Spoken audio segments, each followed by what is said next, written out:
Sean ustedes bienvenidos a un programa más de esta semana. El tema de hoy es un tema que definitivamente usted debe ponerle atención. Prácticamente en todas las familias de este país es alguien o hay alguien que sufre de diabetes o está próximo a sufrir. Esta enfermedad impacta a 750,000 personas, más o menos, lo cual significa unos 32 veces el Estadio Nacional completamente lleno.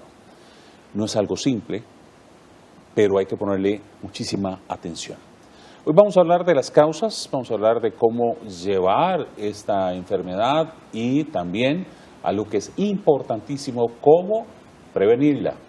Así que por favor pongan mucha atención. Tengo dos especialistas, agradezco a la Caja Costarricense de Seguro Social que me ha permitido tenerlas a ellas acá porque son especialistas de primer nivel que nos van a hablar de este tema. Así que le doy la más cordial bienvenida a la doctora Jessica Navarro Ramírez, epidemióloga, ya no lo pude decir, y la doctora Montserrat Ureña Chan, nutricionista. A ambas, gracias. Gracias por estar con nosotros en el programa de esta semana. De verdad, sus aportes van a ser muy importantes. Comencemos a definir esta enfermedad. Comencemos a tratar de decir de qué estamos hablando y a qué nos estamos enfrentando los costarricenses. Doctora. Gracias, don Alan. Bueno, la diabetes pues es una enfermedad que va en crecimiento y cuando siempre nos preguntamos, como usted bien lo decía al inicio, en todas las familias encontramos a alguien con ese padecimiento y si no tenemos en un familiar, pues a alguien muy cercano. Entonces, ¿qué es la diabetes? Pues básicamente la diabetes es una enfermedad crónica. Cuando hablamos de algo crónico quiere decir que no se cura y que va a ir en aumento conforme va pasando el tiempo. Entonces, de ahí la importancia y por qué insistimos tanto en que haya un adecuado manejo para que esa progresión y las complicaciones que nos va a traer la diabetes se den a un tiempo muchísimo más lejano, ¿verdad? Entonces, básicamente, esta enfermedad es cuando hay un trastorno con la utilización de la insulina. ¿Y qué es la insulina? Bueno, la insulina es una hormona que produce nuestro organismo, es una sustancia producida a través de un órgano que se llama el páncreas. Entonces, existen varios tipos de diabetes. Sin embargo, básicamente coinciden en que hay algún trastorno a la insulina. Existen aquellos que tienen una menor producción o una ausencia de insulina. O sea, todo este tema tiene que ver con el páncreas, doctora.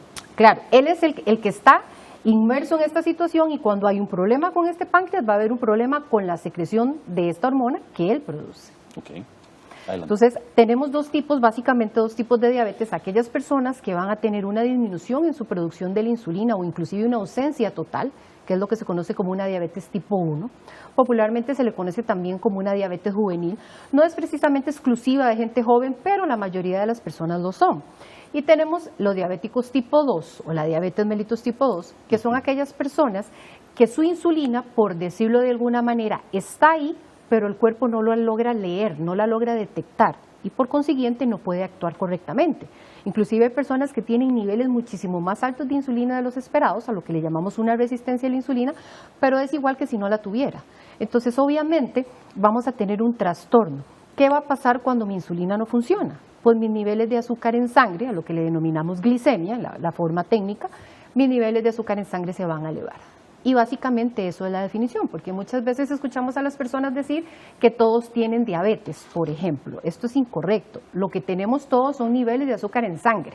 Cuando estos niveles suben por valores superiores a lo normal, es cuando hablamos de hablar de una diabetes. A ver si lo logro. Está el páncreas genera la insulina. Correcto. Que permite que el azúcar no se salga de control, no se eleve.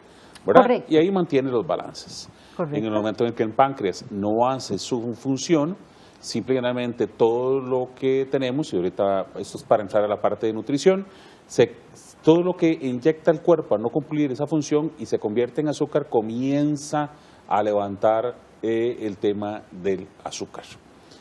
Es así como tratando de dibujarlo muy simple. Ya sé, lo correcto. La insulina básicamente, vamos a ver, imaginémonos la sangre, el torrente sanguíneo como si fuera una gran tubería. Un tubo muy grande donde está la sangre, donde tenemos células. Entonces, cuando yo ingiero algún tipo de alimento, los niveles de azúcar en esa sangre se van a elevar. Entonces, mi páncreas secreta la insulina para que esa insulina sea como una llave que abra las células, el azúcar, la glucosa, pueda entrar dentro de esas células y la utilicen como combustible. como la gasolina que le ponemos al carro. Lo que pasa es que si yo no tengo esa llave adecuadamente, llámese insulina, pues entonces el azúcar no va a poder entrar. Entonces es ahí cuando se elevan los niveles de azúcar en sangre y es cuando le llamamos entonces diabetes. Perfecto. Ya hemos tratado de contextualizar desde el punto de vista médico de qué se trata. Doctora Montserrat, y su contextualización alrededor de este problema que afecta a tantas personas. Sí, para reforzar lo que estaba diciendo la doctora, muchísimas gracias, don Alan, por la invitación y un gusto compartir con la doctora Jessica. Sepa que el agradecido soy yo. Respecto a lo que está explicando la doctora, es muy importante dejar claro que el azúcar debe entrar a las células para producir energía. Como bien lo decía la doctora, es nuestra principal fuente de energía, es como nuestro combustible. Esto es importante porque muchas veces las personas con diabetes consideran, o hay una tendencia en general actualmente de eliminar los alimentos que nos van a aportar carbohidratos, que son esos alimentos que nos van a dar azúcar. Claro. Y no podemos eliminarlos completamente porque son una fuente importante de energía para nuestro organismo. Pero ahí tenemos la primera alerta. Ojo con aquellos que de una y otra manera siempre te andan diciendo, no, quite los carbohidratos, que esto te resuelve el problema de la diabetes. ¿No es cierto? No es cierto. Ok. Y como bien lo decía la doctora, es una enfermedad crónica que yo he topado con algunas situaciones que me han dado una alerta porque, por ejemplo, en algunos países ofrecen tratamientos para curar la diabetes. Y se someten a procesos, las personas se someten a procesos que realmente no curan la diabetes y más bien ponen en riesgo su salud y su vida. También para agregar respecto a lo que decía... Reiteramos, perdón sí. que está haciéndolo como sumadito, pero no se preocupe. Quiero que la gente se instruya. Reiteramos, si tiene diabetes, eso no se quita. No se quita. No se cura. No se cura. Se controla. Bueno, eso es lo importante y esa es la clave, controlarla. Ok, y ahorita nos vamos a meter a controlar. Ahora estamos contextualizando. Adelante, doctora. Para profundizar un poquito más en el asunto de la insulina, es importante tener en cuenta que entre más exceso de peso, de grasa tenga una persona en su organismo, más dificultad va a tener para que esa llave insulina nos ayude a que ingrese el azúcar a las células. Entonces, actualmente tenemos también un incremento en los índices de obesidad en el país y en el mundo, y en edades muy tempranas. Esto quiere decir que cada vez tenemos más riesgo de desarrollar diabetes, e incluso en personas más jóvenes. Perdón, ¿por qué esto, verdad? Dicen ustedes que si tiene mayor obesidad es más difícil que la insulina llegue. ¿Por qué? Genera como una especie de bloqueo en los receptores de las células que van a ser el sitio de unión de la insulina para que esta puerta en la que va a entrar el azúcar se pueda abrir. El tejido graso... Pero es la grasa la que produce la eso. Grasa es la que hace bloqueos. Exactamente. Es una especie de bloqueo, por explicarlo de una forma sencilla, sí. De cómo el tejido grasoso en exceso en nuestro organismo va a tener cierto impacto y también desde la parte de la acción de la insulina. Por esto que decía la doctora que hay personas que tienen resistencia a la insulina, que es cuando tienen niveles adecuados o elevados de insulina, pero no está trabajando como debería y por lo tanto tampoco es un aspecto positivo que la persona tenga más insulina en su organismo. Bueno, yo creo que ahí están algunos de los botoncitos que queremos tocar inicialmente, ¿verdad? Ya yo empiezo a ocurrir aquí cuando dicen que la obesidad tiene que, ¿verdad? Complica el tema de la diabetes, pero, bueno, lo cual no es al 100, ¿verdad? Hay gente que es muy delgada y que tiene... Claro. ¿verdad? Era lo que mencionábamos, existen dos tipos de diabetes, entonces por lo general la diabetes tipo 1 tiene más un componente inmunológico, un componente más fuerte, donde ¿qué queremos decir cuando hay un componente inmunológico? El cuerpo se autoagrede y daña ese páncreas, que es el que me produce la insulina. Entonces estas personas diabéticas tipo 1, que decíamos que se conocen popularmente como la diabetes juvenil, no producen insulina porque su páncreas no funciona, digámoslo de alguna forma. Ellos no necesariamente son personas con sobrepeso o con obesidad, pueden tenerlo, pero no es como la característica. A diferencia del diabético tipo 2, que aunque puede ser delgado, tiende a ser un poco con mayor sobrepeso o obesidad. De hecho, decimos que el sedentarismo es un factor de riesgo que aumenta en 2 veces la aparición de la diabetes y la obesidad la aumenta en 5 veces. Entonces, esto que decía la doctora también es muy importante. porque muchas veces hablamos como factor de riesgo de la obesidad la edad, pero ella tocaba un punto muy importante, cada vez vemos gente más joven que padece de diabetes. Entonces, ¿por qué decimos que la edad es un factor de riesgo? Bueno, no es la edad en sí, es que la persona a mayor edad tiende en algunos casos a ser una persona más inactiva, a no practicar tanto ejercicio, a perder masa muscular y por consiguiente a tener sobrepeso y obesidad. Entonces, al fin y al cabo es el sobrepeso y la obesidad lo que me produce la diabetes. Hoy en día la gente más joven, pues por la situación del país, obviamente se trabaja mucho más, el tema de la inseguridad, los niños ya no están tanto afuera como un tiempo atrás, que jugaban, que los árboles, que este tipo de cosas.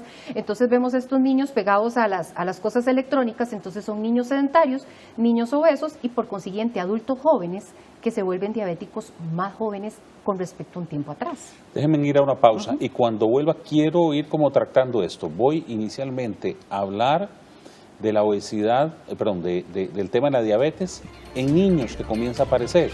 Y voy a ir tratando de ir escalonando para que me expliquen qué hacemos para atender ese tipo de problemas. Ya venimos con más, estamos hablando de la diabetes, un mal que nos acecha.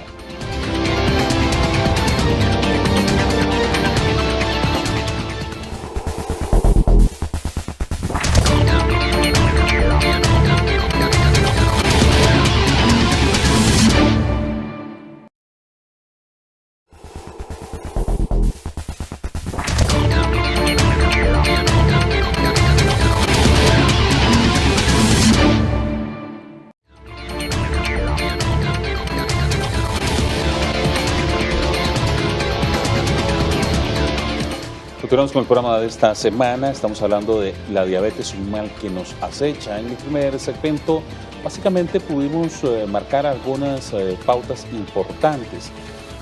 Una de ellas es que no por eliminar el consumo de carbohidratos, como es una tendencia que mucha gente se va pasando, usted se le arregla el tema de la diabetes, nos decía en este caso la doctora Montserrat.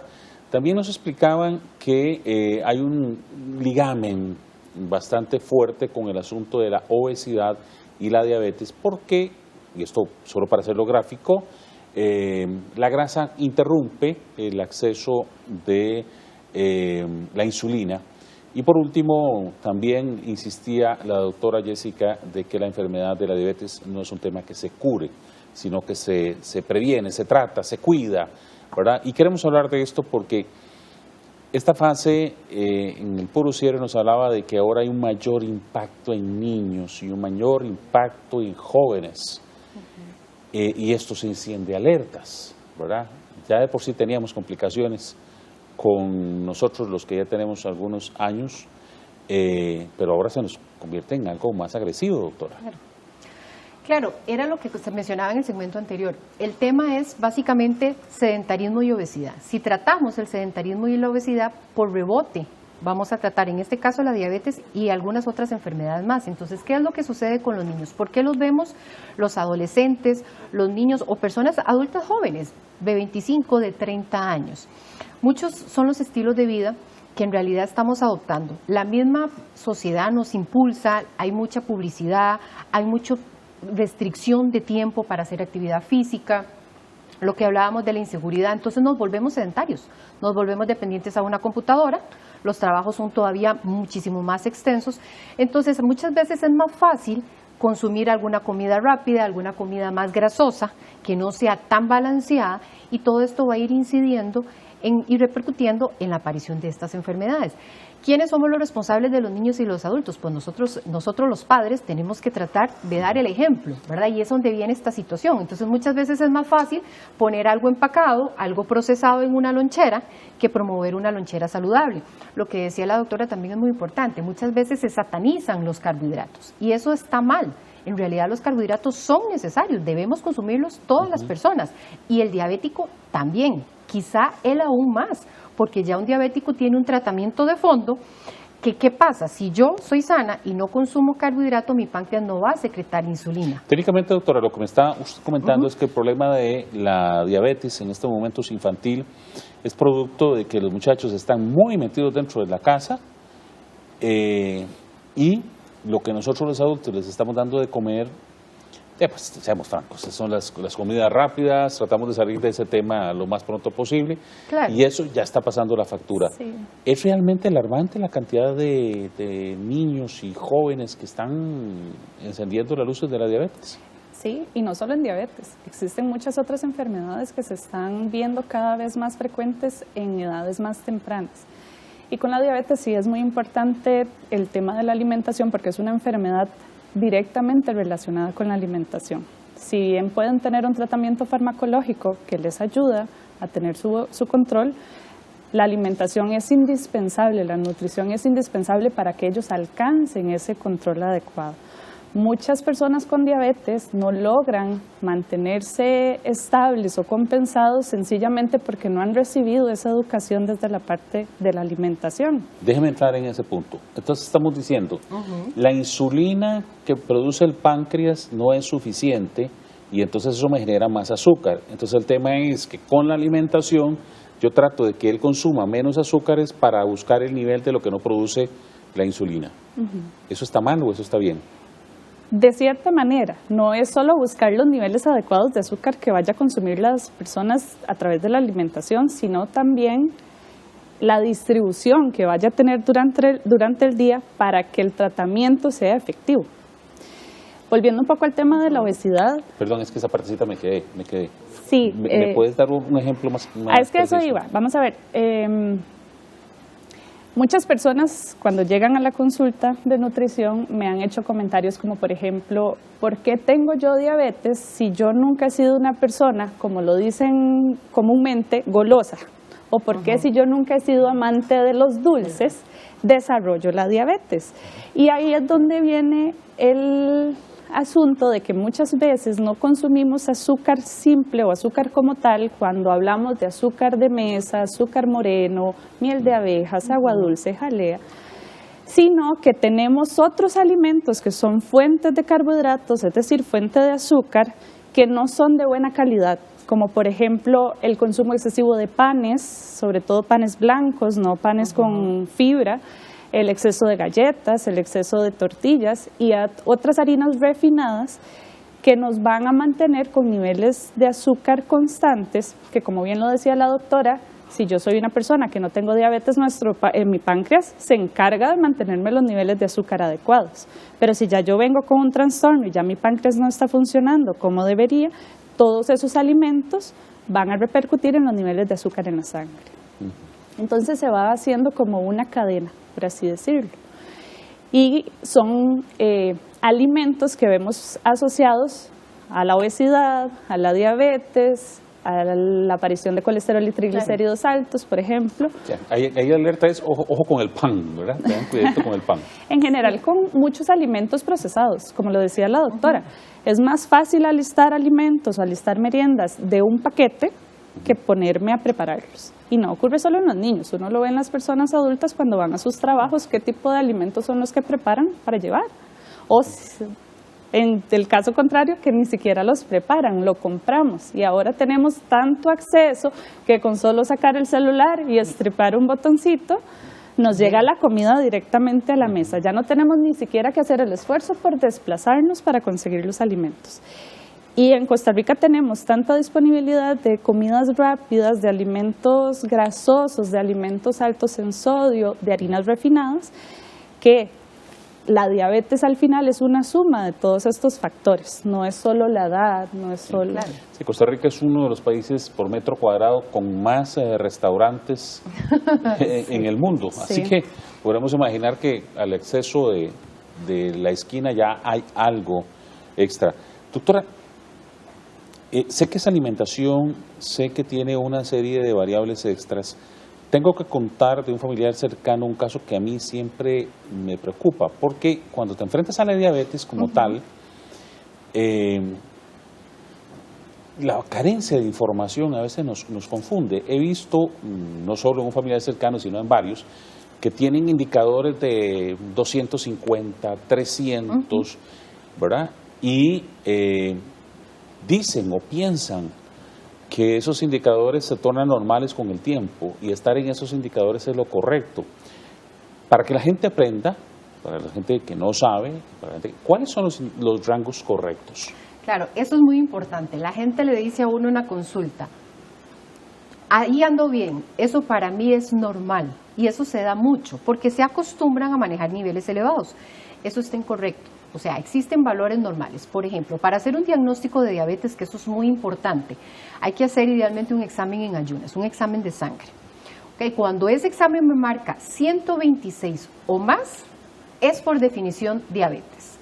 Entonces no es un punto de diabetes, como le dicen a veces los pacientes a uno, es que tengo un punto de diabetes o tengo un poquito de diabetes. No, 126 o más es diabetes. Tenemos otro valor si lo hacemos lo que llamamos postprandial, que quiere decir cuando no estoy en ayunas, más de 200. Entonces, de ahí en adelante, eso es diabetes. Ahora, un paciente diabético con su tratamiento, llámese tratamiento farmacológico, sus pastillas, su insulina o su tratamiento nutricional, porque como lo decía la doctora, hay algo muy importante. La diabetes tiene 3 pilares de tratamiento. Alimentación saludable, que diríamos que sería el principal.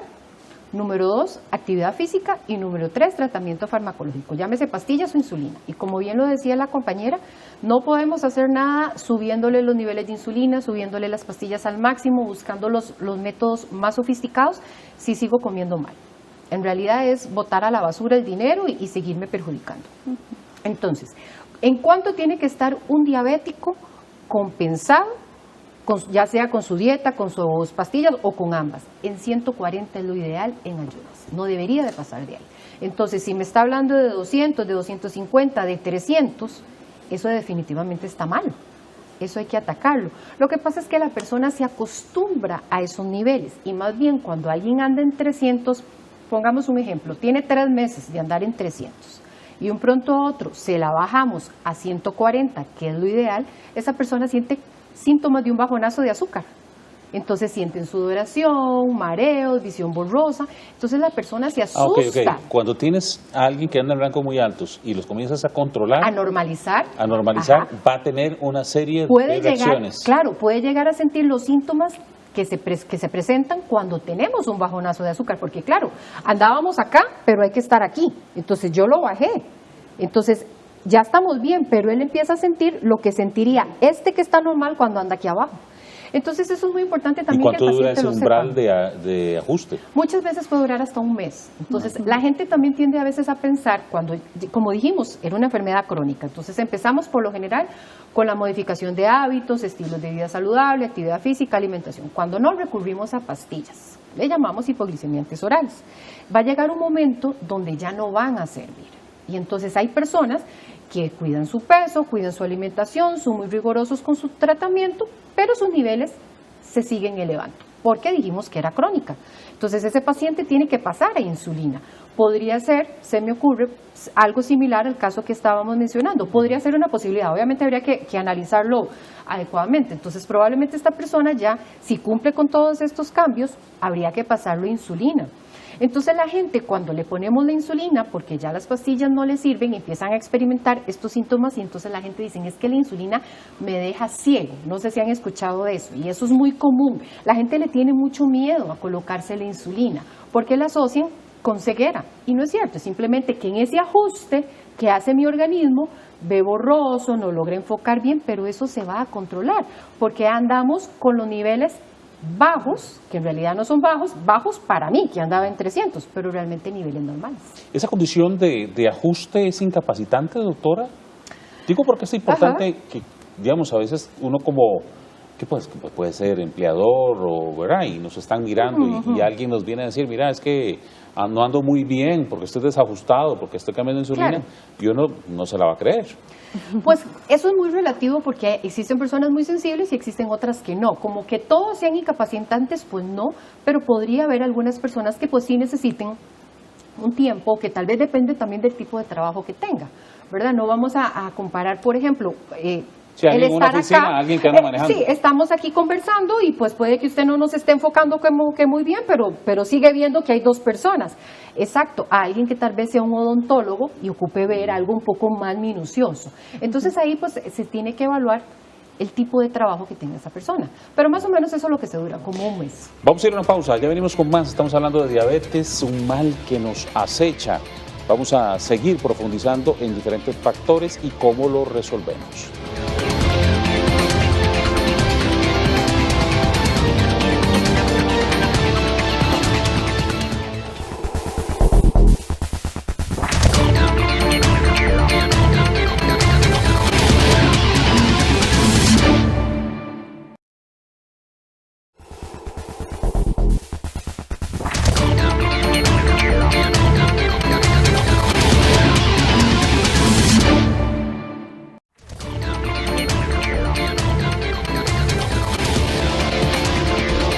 Bien, seguíamos conversando aquí durante la pausa comercial de algunos factores que me parecieron súper interesantes a tratar.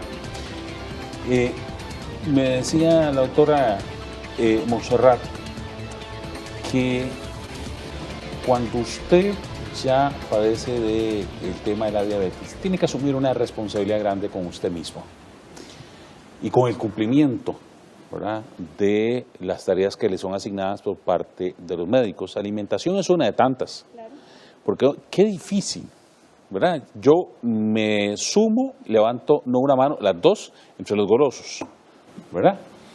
Me encanta comer esas cositas y no sé, de verdad me pongo a pensar que si padeciera de ese mal, cuán difícil se me haría poder nivelar el tema de la alimentación. ¿Asume una responsabilidad grande, doctora? Sí, el tema de la alimentación es bastante amplio porque nosotros los seres humanos somos tan complejos que la alimentación gira en torno de muchísimos factores.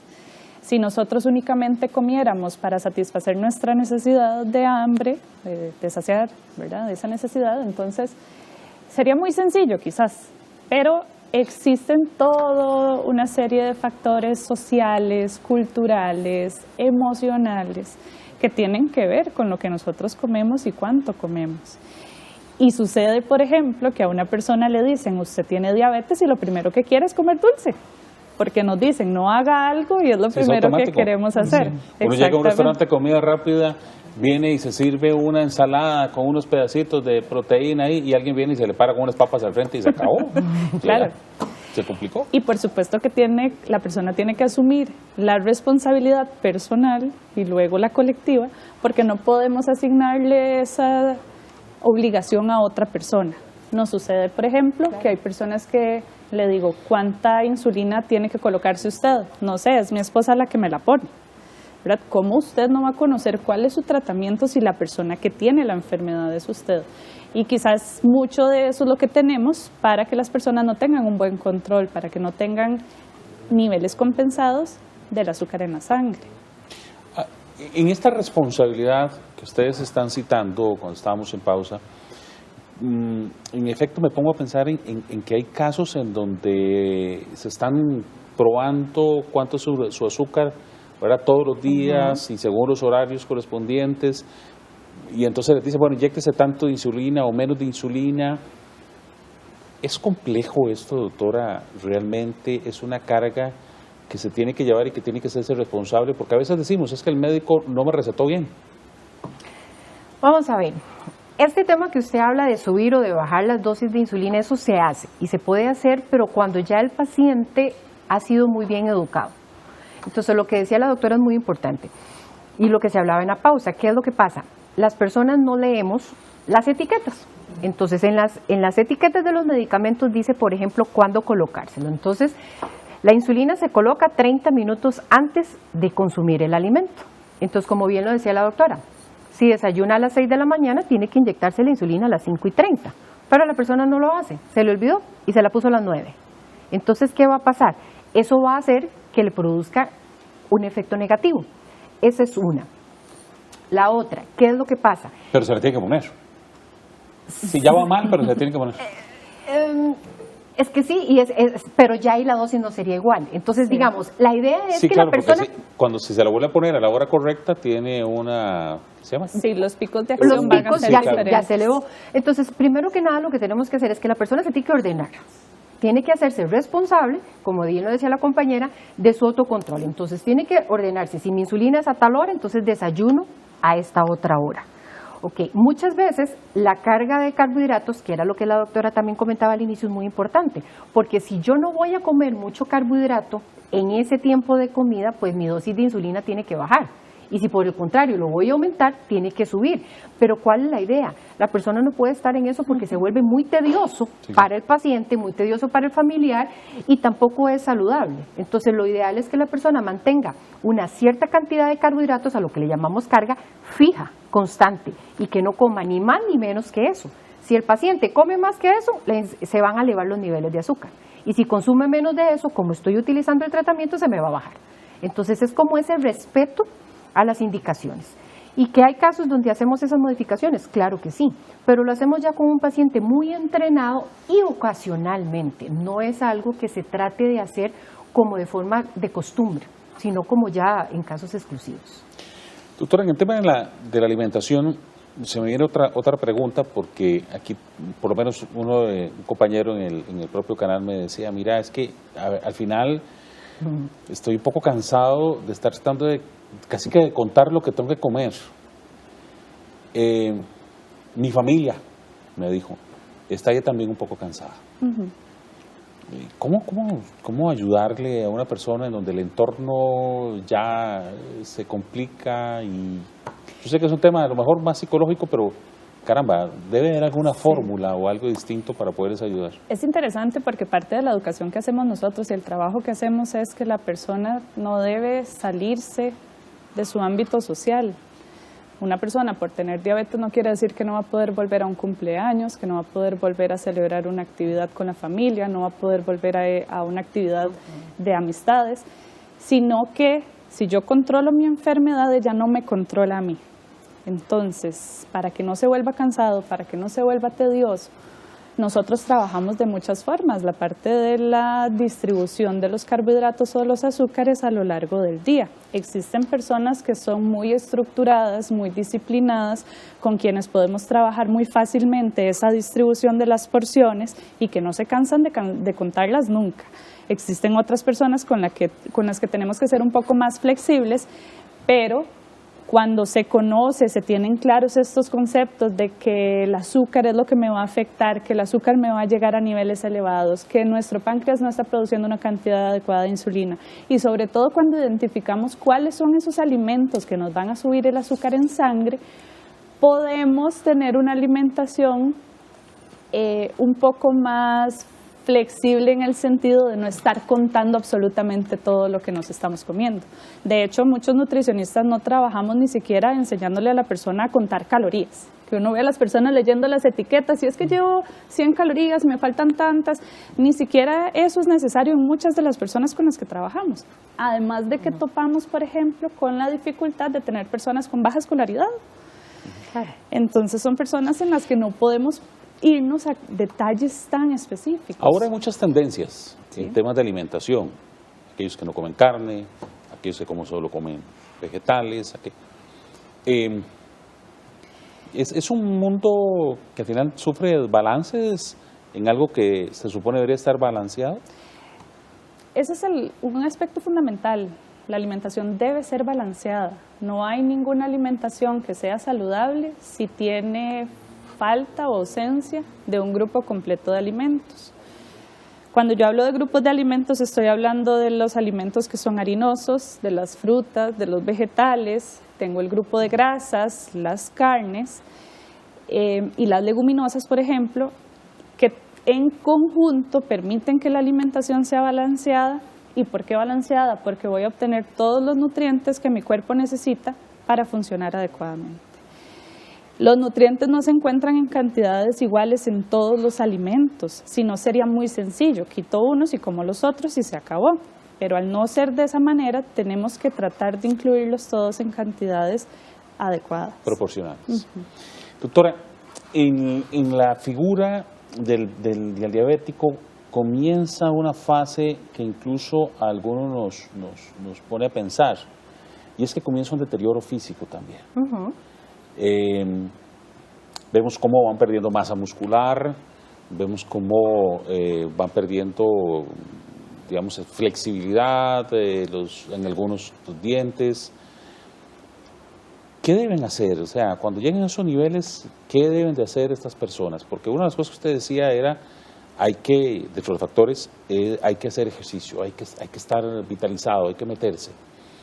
¿Se resuelve solo con eso, doctora, o ya realmente va a ir sufriendo algún deterioro fuera? Claro, don Alan, como decíamos al inicio, al ser crónica y progresiva, ella va a buscar, por decirlo así, deteriorar a la persona. Entonces, lo que nosotros nos queda por hacer cuando hablamos de control es que ese deterioro sea muchísimo más lento y que lo logremos ver a muy largo plazo. Entonces, al final, ¿por qué aparece todo esto? Los excesos de niveles de azúcar empiezan a dañar los vasos sanguíneos que son diminutos y estos vasitos llegan, por ejemplo, a la parte visual. Entonces, llegan al nervio óptico. Entonces, ¿qué pasa? Se pierde la visión. ¿Okay? Llega a las terminaciones nerviosas de los dedos. Entonces, es cuando escuchamos que la gente popularmente dice, es que al diabético le cortan los dedos, le cortan los pies. No necesariamente tenemos que llegar ahí. Cuando ya hablamos de un paciente como este, ya es un paciente pues avanzado, como el que usted me habla, pues efectivamente habría que ver, porque muy probablemente sus niveles de azúcar en sangre no son los ideales. Primero que nada, tenemos que bajar esos niveles en sangre. Obviamente, ¿cómo lo bajamos? Alimentación en primer lugar. Tratamiento farmacológico, habrá que ajustar, a ver si es que ocupa más pastillas, a ver si es que ocupamos pasarlo insulina, a ver si es que ocupa de las dos, porque hay quienes utilizan una terapia complementaria. Cuando esos niveles de azúcar en sangre estén adecuados, entonces atacar de una forma paliativa este tipo de cosas. Entonces ahí sí podemos verlo la parte de odontológica. Ningún odontólogo va a tratar a ninguna persona con diabetes con niveles de azúcar altos. Entonces, cuando ya normaliza esa parte, bueno, ahora sí, ver entonces qué se puede hacer con esa parte odontológica. La parte de masa muscular, pues va a haber una pérdida de masa que se va a dar por la edad, pero la puedo contrarrestar con actividad física. Obviamente, dependiendo de mi edad, de mis capacidades, pues así va a ser la actividad física, que lo ideal es que la prescriba un profesional también, ¿verdad? Ahora, quienes podrán salir a caminar, a correr, otros podrán hacer solo natación, o en fin. Pero sí existen formas de paliar estas complicaciones que van apareciendo y tratar de que la progresión sea más lenta. Voy a ir a una pausa y cuando volvemos ahora sí vamos a hablar, hemos hablado de los casos, las existencias y todas las cosas, pero prevenir seguirá siendo la herramienta más importante para cuidar la salud de cualquier persona. ¿Cómo prevenimos a aquellos que no padecemos de diabetes poder llegar a una enfermedad de este tipo? De eso cuando regresemos.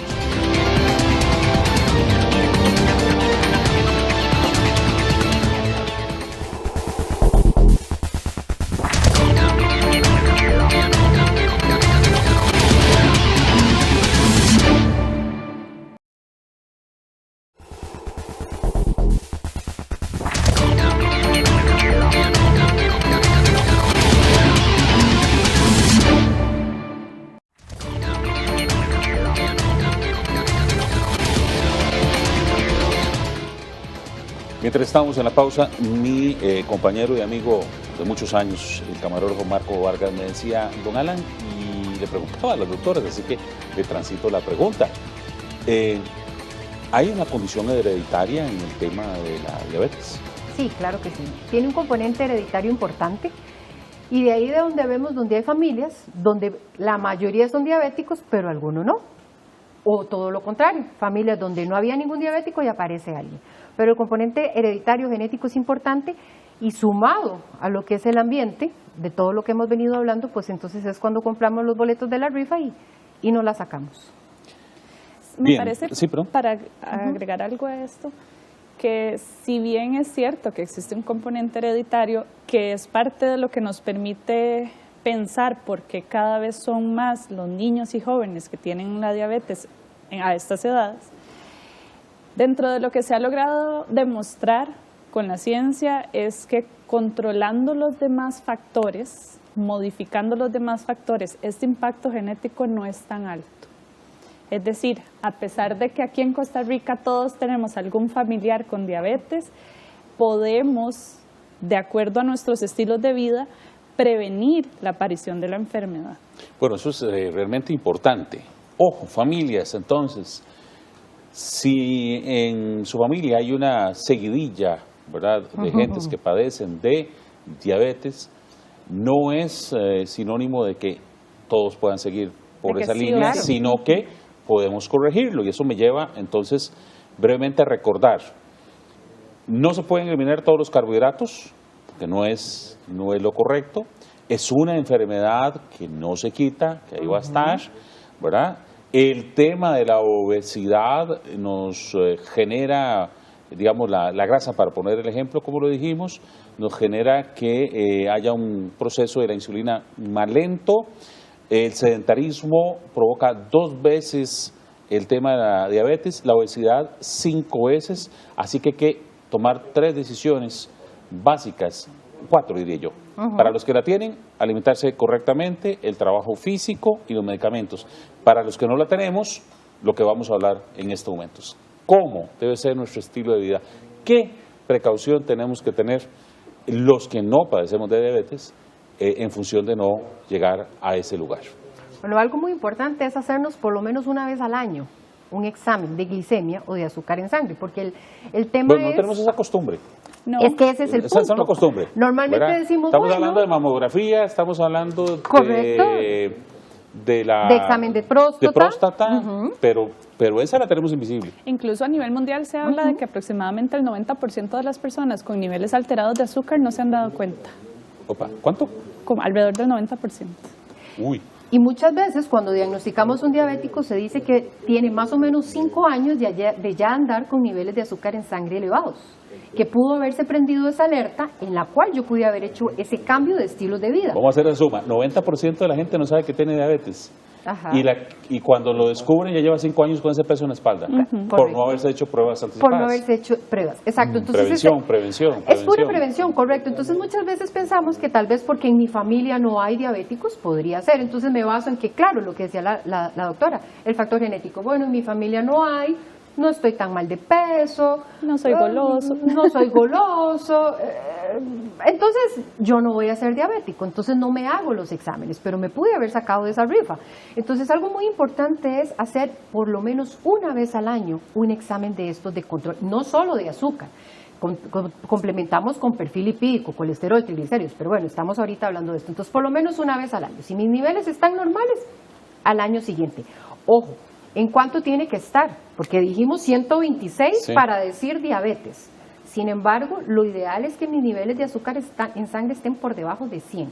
Porque cuando estoy entre 100 y 125, es una condición a la que le llamamos intolerancia a los carbohidratos. ¿Qué quiere decir eso? Estoy como a la vuelta de la esquina, que a mi cuerpo le está costando manejar ese carbohidrato que estoy consumiendo. Entonces, con más razón es cuando tenemos que actuar ahí. Un indicador de glicemia que llegue a 100 enciende luces. Enciende luces, exacto. Es esa alerta que me dice, ok, estamos muy cerca de. Entonces ahí tengo que ver cómo está mi peso.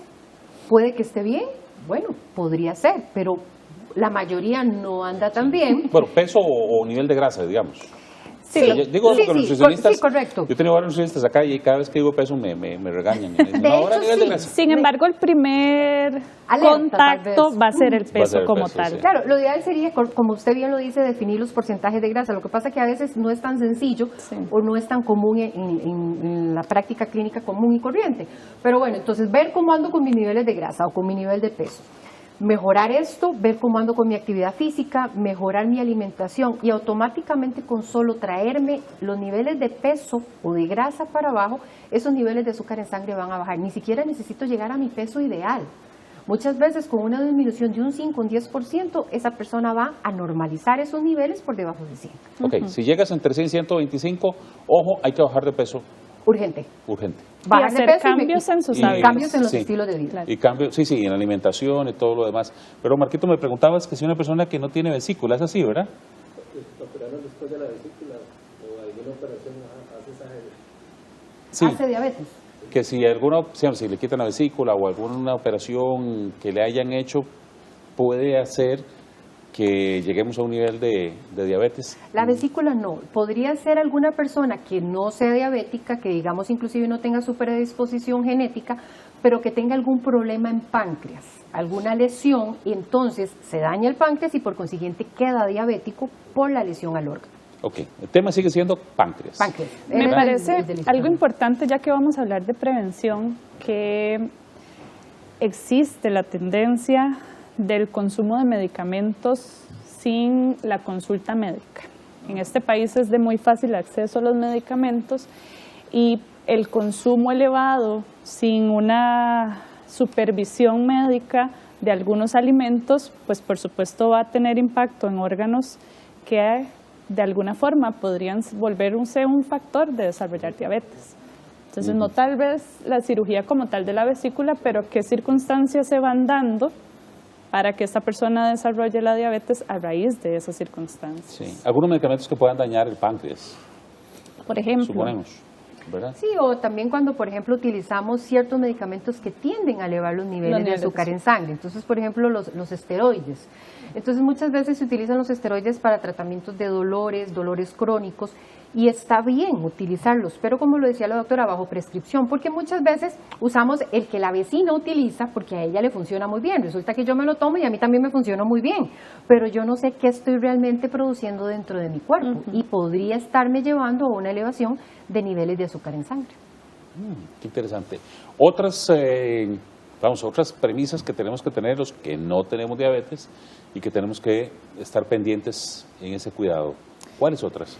Dentro de la alimentación saludable, para englobarlo en términos muy sencillos, es importante tratar de consumir alimentos naturales, volver a nuestras raíces. Yo sé que actualmente tenemos mucho cemento alrededor y menos áreas verdes. Sin embargo, debemos tratar de consumir los alimentos en su forma más natural. No sé por qué se me vino a la cabeza la famosa olla carne. Pero bueno.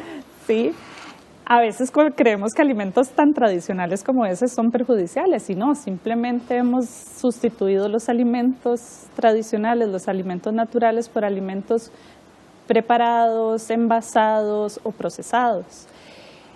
Que la carga de químicos, de sodio, de sal que tienen estos alimentos no son adecuados para nuestro organismo. Entonces, tratar de tener una alimentación... ¿Nos manda directamente usted, doctor, hacia el chayote, hacia la zanahoria, hacia a ese tipo de cosas? El mismo arroz y frijoles, ¿verdad? Hablando también de arroz y frijoles.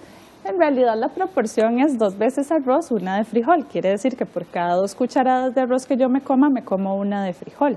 Tampoco es que tengo que sustituir el arroz por los frijoles.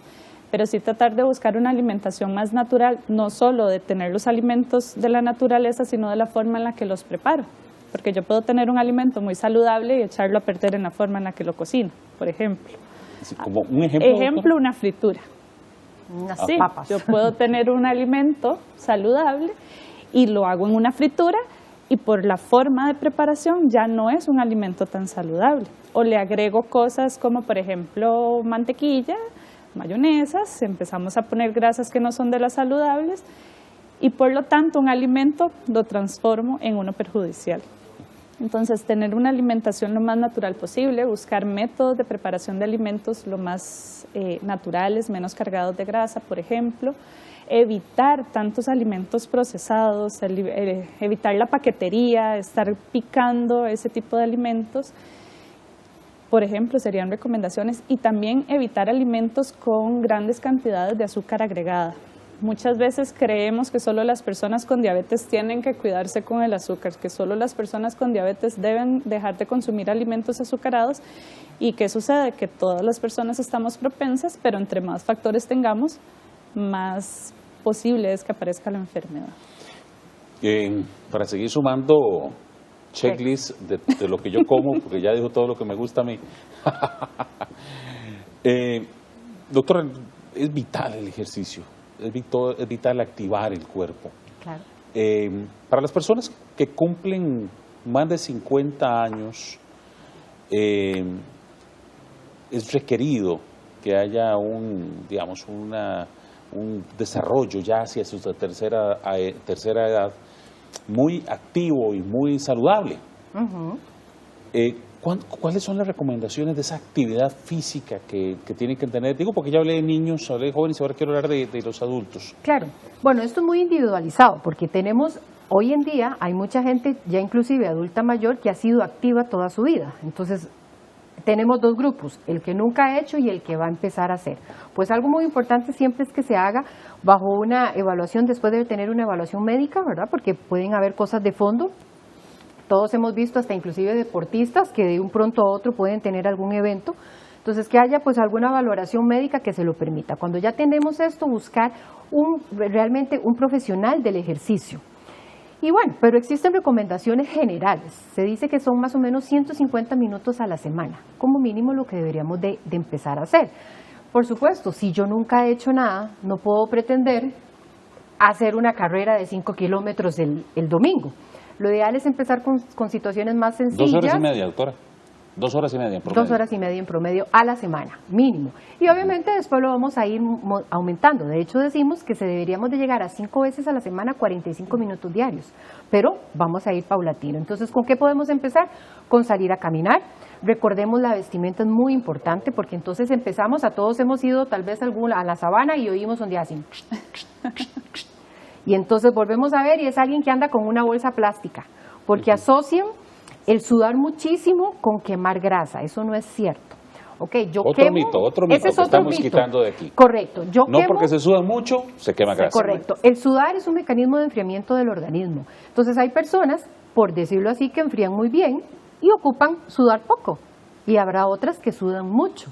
Pero no quiere decir que adelgaza más la que suda más o viceversa. Entonces eso no. Entonces usar ropa adecuada, ropa fresca, evitar todo este tipo de cosas, un zapato adecuado es muy importante y empezar de forma paulatina. Podemos empezar con caminar, no necesitamos ir a un gimnasio, no necesitamos pagar ninguna clase cara, ¿verdad? La natación es una muy buena opción, inclusive hoy en día tenemos muchas piscinas que son de acceso público, pensando en personas adultas mayores donde ya hay temas de desgaste óseo, donde hay dolores musculares. Además, si yo tengo un sobrepeso o una obesidad importante, habrá ciertos ejercicios de impacto que tampoco son beneficiosos, porque yo no puedo pretender que si tengo un exceso de 20 kilos de más, me ponga a hacer una bicicleta de spinning donde voy a hacer todo de pie. Entonces voy a dañar mis rodillas. Doctora, como me queda en el último minuto,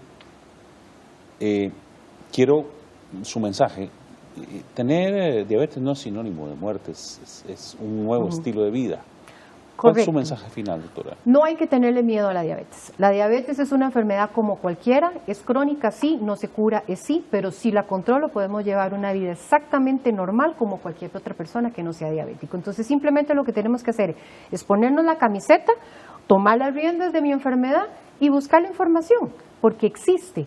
Lograr pedirla en los diferentes centros de salud, para eso la institución tiene a la disposición, y si no por los medios tecnológicos, buscar la educación, porque en realidad tratamiento hay, aunque no haya cura. Muchas gracias a mis 2 invitadas de este programa.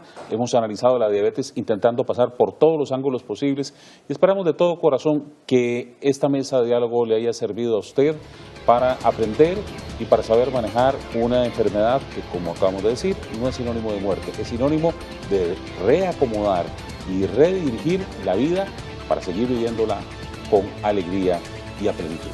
Que Dios bendiga sus hogares. Muchas gracias.